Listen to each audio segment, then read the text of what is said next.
Hello everyone, welcome back to the Run Academy. So देखिए, आप already जानते हैं कि सल्फ्यूरिक एसिड स्टार्ट किया हुआ है और आज के लेक्चर के अंदर हम इसकी केमिकल प्रॉपर्टीज को स्टडी करने वाले हैं।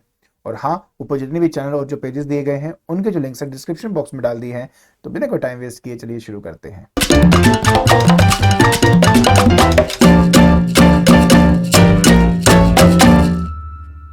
तो देखिए, आज हमने बात करनी है अपने केमिकल प्रॉपर्टीज के बारे में। ये वो है जो हम पता नहीं कितने चैप्टर्स में कहाँ कहाँ पढ़ चुके हैं।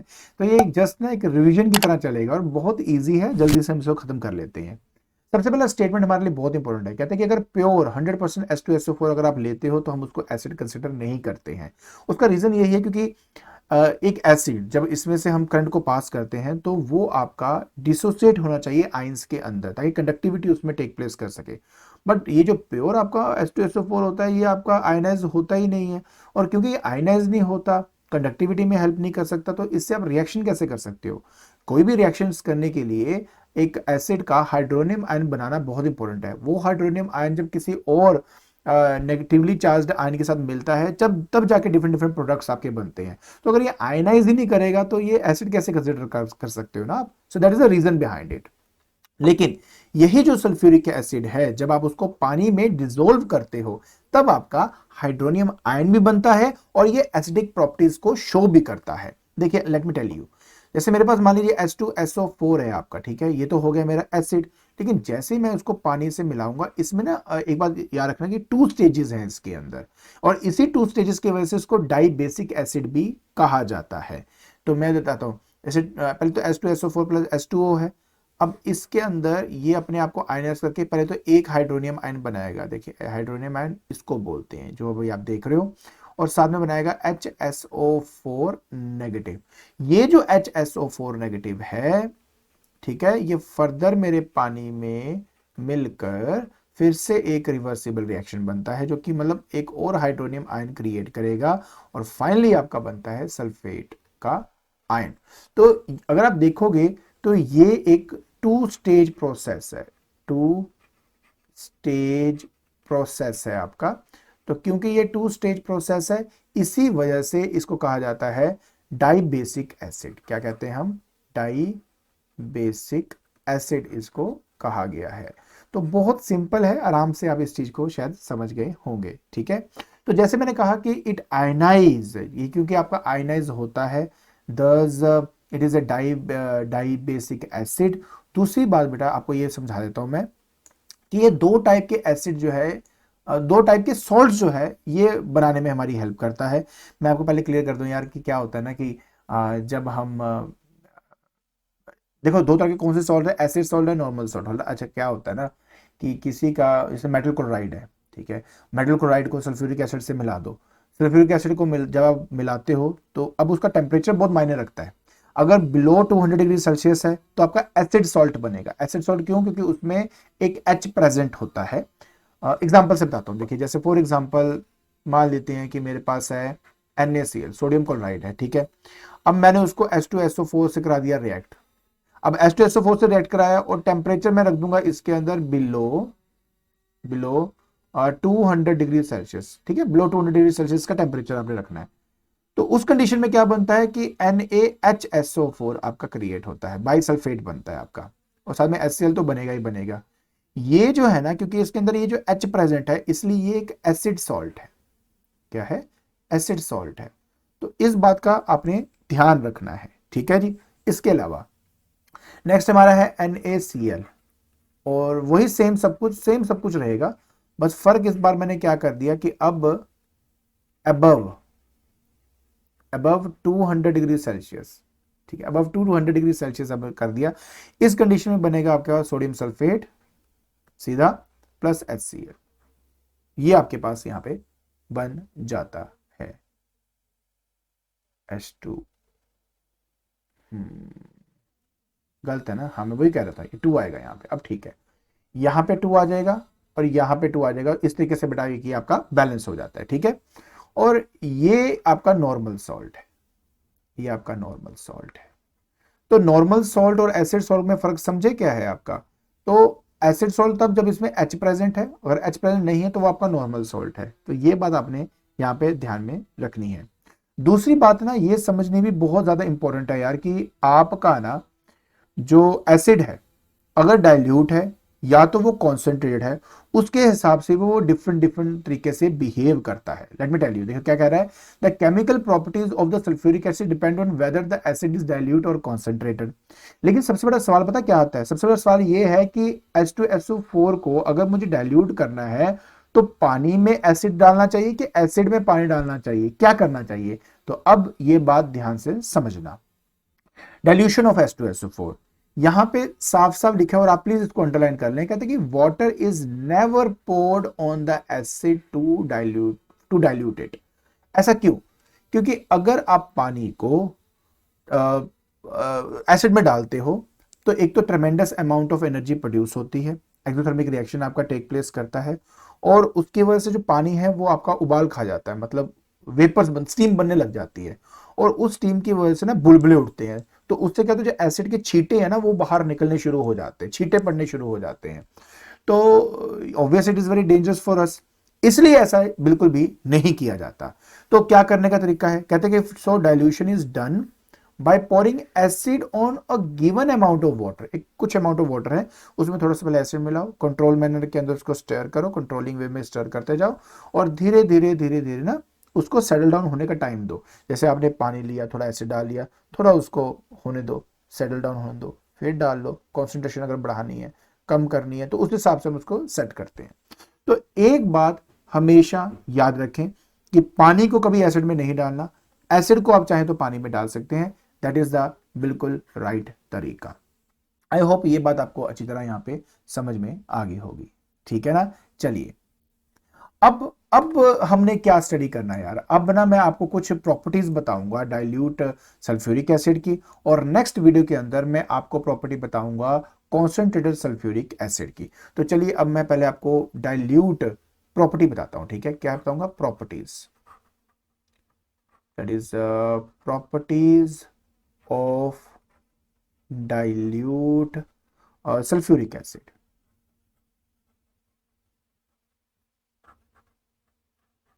ठीक है जी। तो ये तो हो गया बेटा आपका property of dilute sulphuric acid. अब क्या है, सबसे पहले हम बात करते हैं एसिडिक प्रॉपर्टी की। एसिडिक प्रॉपर्टी, ठीक है, एसिडिक प्रॉपर्टी की बात करते हैं। देखिए, आप अच्छी तरह जानते हो कि अगर मैं डाइल्यूट सल्फ्यूरिक एसिड लेता हूं और उस डाइल्यूट सल्फ्यूरिक एसिड को किसी भी एक्टिव मेटल, देखिए एक्टिव मेटल पता है किसको कहते हैं?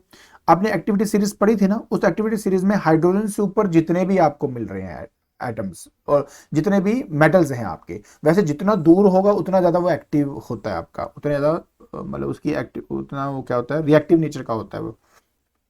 तो अगर मेरे पास कोई भी एक एक्टिव मेटल है, ठीक है, एक्टिव मेटल है, उस एक्टिव मेटल के साथ अगर आप अपने एसिड को मिला दे, तो जो नॉर्मल हर कोई एसिड करता है वो ये करेगा, ये बनाएगा एक तो मेटल सल्फेट, ये आपका मेटल सल्फेट बनाएगा, और साथ में ये आपको हाइड्रोजन लिबरेट करके देगा। यदि नाइट्रिक एसिड में ऐसा नहीं होता था, क्योंकि जो नाइट्रिक एसिड था ना वो इतना ज़्यादा स्ट्रॉन्ग ऑक्सीडाइजिंग एजेंट था कि वो हाइड्रोजन से मिलकर पानी बना देता था।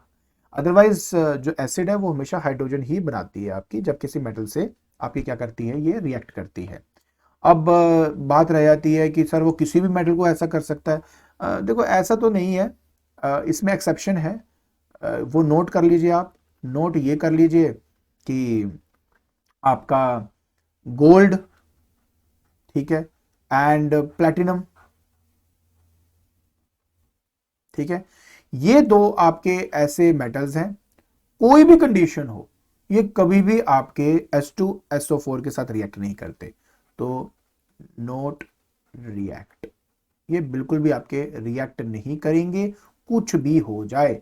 इस बात का आपने ध्यान रखना है, इस बात का नोट आपने रखना है।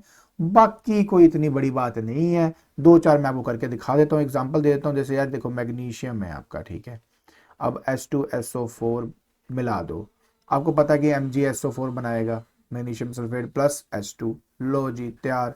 ऐसे आपको जिंक का, आयरन का, जिस जिसका बोले जाएंगे हम बनाते जाएंगे। देखो बहुत सिंपल है, ये देखो, ये देखो, ZnSO4 प्लस H2, लो तैयार। आयरन की बात कर लेते हैं, आयरन प्लस H2SO4, लीजिए हमारा बन गया फेरस सल्फेट और साथ में हाइड्रोजन, लो तैयार। तो कितना ज्यादा आसान था, है ना। कुछ नहीं करना आपने ना, इसका बेसिक कॉन्सेप्ट जो था ना उसको पकड़ना था बेटा। तो बेसिक कॉन्सेप्ट क्या था आपका? बेसिक कॉन्सेप्ट ये था कि किसी भी एक्टिव मेटल को अगर हम एसिड से रिएक्ट कराते हैं तो मेटल सल्फेट बनेगा और हाइड्रोजन लिबरेट होगा। इस बात का प्लीज ध्यान रखना, बाकी कोई चिंता वाली बात ही नहीं है। डन। आगे देखिए, उसके बाद नेक्स्ट हमारे पास आता है सेकंड पॉइंट। ठीक है, let us consider second point. Acidity की बात कर रहे हैं ना हम सारी, अभी बी पार्ट ये कर लेते हैं। कहते हैं इट न्यूट्रलाइजेस द बेस। क्या करता है? Neutralises the base. और जब मैं बेसिस के बारे में बात करता हूं तो इसका मतलब होता है मेटल ऑक्साइड या मेटल हाइड्रोक्साइड। मेटल ऑक्साइड या मेटल हाइड्रोक्साइड।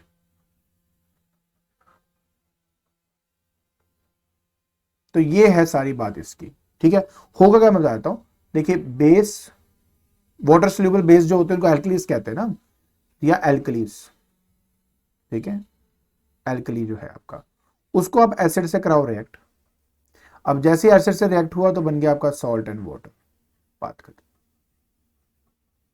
ठीक है। अब ऐसे कई सारे रिएक्शंस में आप चाहे तो दे, मैं बता देता हूं आपको क्या क्या है। जैसे मान लीजिए ये है CuO, ठीक है जी, कॉपर ऑक्साइड हो गया हमारे पास। अगर मैं इसको मान लीजिए H2SO4 के साथ रिएक्ट करवा देता हूं तो मैंने कहा ना सॉल्ट एंड वाटर बनेगा। तो क्या होगा ना, ये इससे जुड़ जाएगा, कॉपर इससे जुड़ जाएगा, बस ये काम होता है इसमें। तो मतलब CuSO4 प्लस H2O, लो जी बैलेंस हाथ के साथ ही है। लो जी फेरस ऑक्साइड, ये भी मैं बेस के एग्जांपल दे रहा हूं आपको। तो ये फेरस सल्फेट प्लस H2O, कोई भी प्रॉब्लम नहीं है यार। अच्छा, इसके साथ मैं आपको थोड़ा एल्कली भी एग्जांपल दे देता हूं, जैसे कि जिंक हाइड्रोक्साइड, और इसको आप H2SO4 से मिला दो। न्यूट्रलाइजेशन का मतलब ये होता है कि न्यूट्रल कर देना, सॉल्ट एंड वाटर बना देना, यही मतलब होता है इसका। ठीक है, तो ZnSO4 प्लस 2H2, डन। दिख रहा है H2, ये ट्वाइस है, हो जाएगा। सोडियम हाइड्रोक्साइड H2SO4 रिएक्ट करा दीजिए तो बन गया Na, sodium single valency Na2SO4 plus पानी। थोड़ा इसको बैलेंस करना पड़ेगा, 2 है ना, डबल डबल हो गया मेरे ख्याल से बैलेंस। तो इस तरह से आपने करना था। तो कोई कोई इतनी बड़ी और मुश्किल बात थी नहीं, आराम से आप जो चीज थी ये कर सकते थे। ठीक है, इसके बाद नेक्स्ट आता है बेटा हमारे पास कि अगर मेरे पास मतलब इन्हीं एसिड्स को मैं कार्बोनेट से या बाइकार्बोनेट से रिएक्ट कराऊं तो क्या होगा, है ना। सिंपल से है, मैंने तुम्हें कहा ना इतना मुश्किल नहीं है, आराम से हम कर सकते हैं। ठीक है, तो अगर मान लीजिए मेरे पास है कार्बोनेट्स, कार्बोनेट्स है, ठीक है, या बाइकार्बोनेट्स है। बाई वो तो जिसमें H लग जाता है, ठीक है, बाई कार्बोनेट्स हैं अगर, और अगर इनको मैं एसिड से रिएक्ट करवा दूं, ठीक है, तो ये पता क्या देगा? ये देगा salt water and carbon dioxide. Salt water और साथ में दे देगा आपको क्या? Carbon dioxide, that is CO2 gas evolve करेगा आपका। एग्जाम्पल दे देता हूं यार, जैसे मान ले हमारे पास हो गया Na2CO3, ठीक है, सोडियम कार्बोनेट हो गया, H2SO4 सल्फ्यूरिक एसिड हो गया।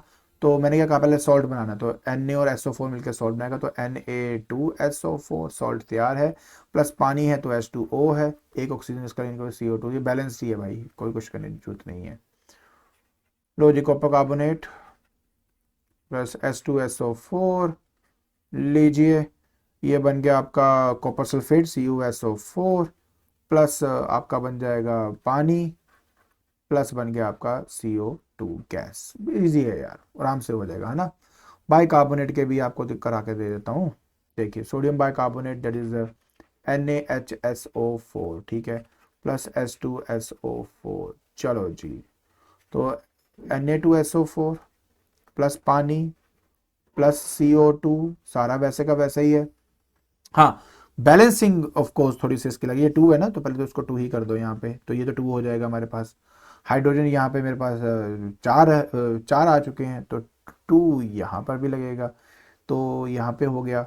और इसी बहाने यहाँ पे ये गलती हुई है मेरे वही मैं करूँ, मैं क्यों कर रहा हूँ, मैं गलती हुई है, इसको मैं सारे को पहले हटाऊँ। मैंने ना सल्फेट ले लिया, मुझे कार्बोनेट लेना था, मैंने हाइड्रोजन बाइसल्फाइड ले लिया मैंने, वो भी आएगा नेक्स्ट में है, बट अभी नहीं ना करना, तो क्यों कर रहा है फिर। लीजिए NaHCO3, अब ठीक है, ये हमारे पास है, प्लस H2SO4, अब बिल्कुल सही है। और साथ में आपका बन जाएगा Na2SO4 प्लस पानी, ठीक है, प्लस CO2, तो ये मेरे पास बन गया। अब मुझे इसको बैलेंस करना है, अब ठीक है, मैं वही करूँ, पिछले बन नहीं रहा था, कार्बन ही नहीं दिख रहा था मेरे को, अब ठीक है। तो Na2 है तो 2 तो यहीं पे आ गया, बात खत्म। हाइड्रोजन मेरे पास 4 हो गए, 2 तो भाई इधर भी लगेगा, फिर बात खत्म हो जाती है यहाँ पे। कार्बन यहाँ पे 2 हो चुका है, तो यहाँ पे भी 2 लगेगा, ठीक है जी।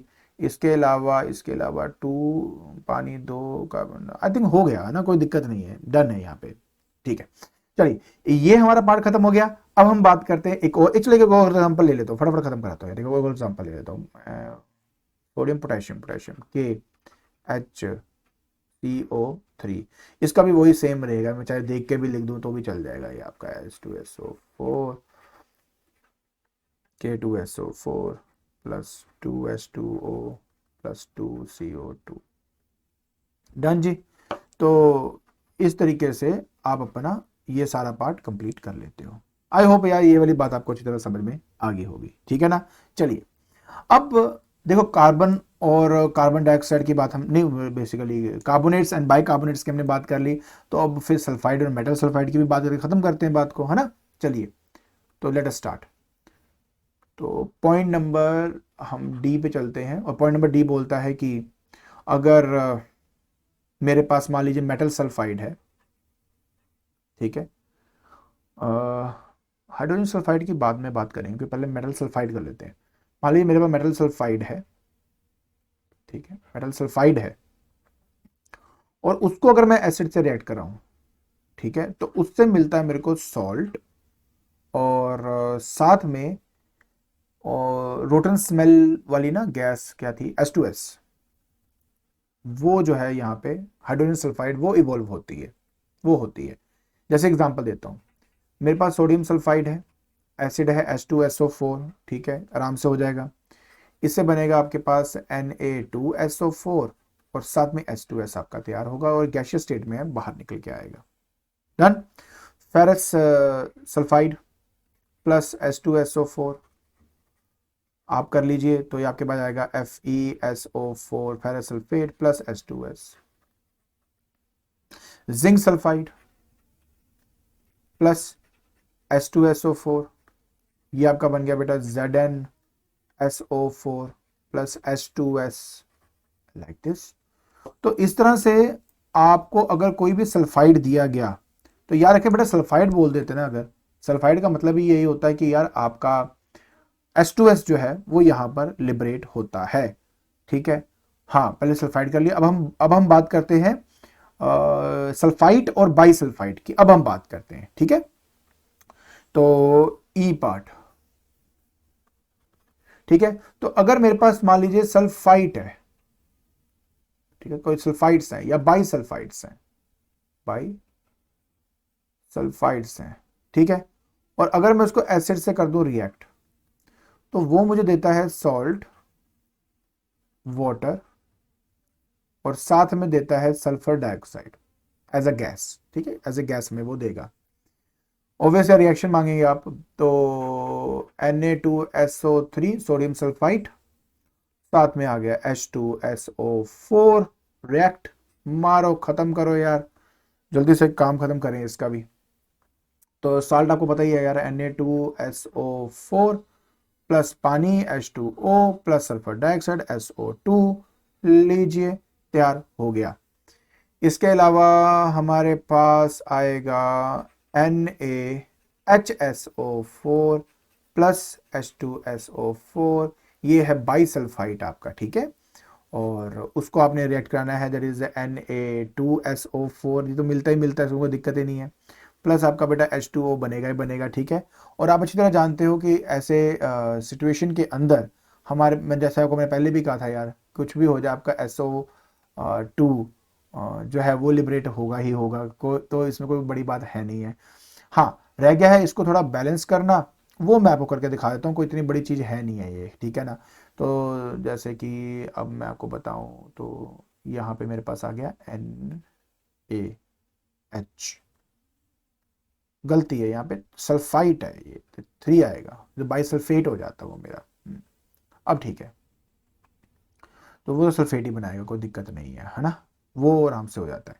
तो चलिए, अब रह गई बात बेटा इसको बैलेंस करने के लिए, तो करना कुछ नहीं है, यहाँ पे हमारे पास यहाँ पे 2 आ जाएगा, सल्फर हमारे पास 2 हो जाएगा, पानी के हमारे पास 4 ये आ जाएंगे ऐसे। तो इस तरीके से बेटा आप इसको आराम से बैलेंस कर पाएंगे। तो आई होप आपको ये जो है वो बात समझ में आ गई होगी ना, मैं क्या बातें कर रहा हूँ इसके अंदर, है ना। Very good. चलिए, अब ना कुछ इंपॉर्टेंट हम यहाँ पर नोट के बारे में यहाँ पे बात कर लेते हैं बेटा, कि सल्फर डाइऑक्साइड कैसे पॉइजनस है, कैसे एडवर्स इफेक्ट हम पे डालता है, थोड़ा सा उसके बारे में बात कर लेते हैं। तो हमारा एक पार्ट जो है वो यहीं पे खत्म हो जाता है। लीजिए, let us talk about note, ठीक है, इंपॉर्टेंट है, नोट कर लेना प्लीज इसको। तो सबसे पहली बात ये है कि जो सल्फर डाइऑक्साइड है वो ऑब्वियस है बेटा पॉइजनस होता है नेचर के अंदर, ठीक है। दिस इज व्हाट पॉइजनस, ये हमारा पॉइजनस नेचर का होता है, ठीक है। और हमारा जो एयर पोल्यूशन है, इन्वायरमेंट है, उसकी सबसे बड़ी रिस्पॉन्सिबिलिटी यही है हमारी, ठीक है ना। तो मैं इसको आगे ये लिख देता हूँ, पोल्यूटिंग एनवायरमेंट लिख देता हूँ,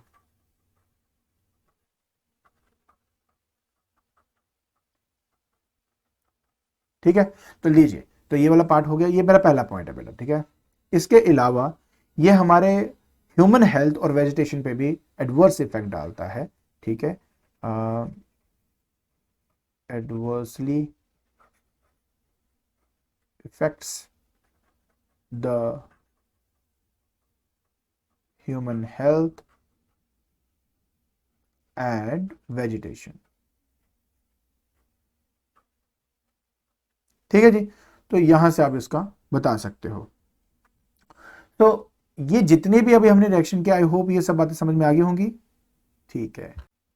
तो आज के लेक्चर के अंदर हमने केमिकल प्रॉपर्टी स्टडी करी है अपने डाइल्यूट सल्फ्यूरिक एसिड की, एंड आई होप आपको अच्छी तरह समझ में आ गया होगा कि एक्चुअलिटी के अंदर ये किस तरह से बिहेव करता है, इसके रिएक्शंस क्या होते हैं, किसी के साथ जब रिएक्ट करता है तो कैसे रिएक्ट करता है, जब इनको मिक्स करते हैं तो कैसे मिक्स करते हैं, ठीक है। और अगर आपको ये वीडियो पसंद आ रही है तो please like it, share and subscribe it. आज के लिए बस इतना ही, थैंक यू सो मच।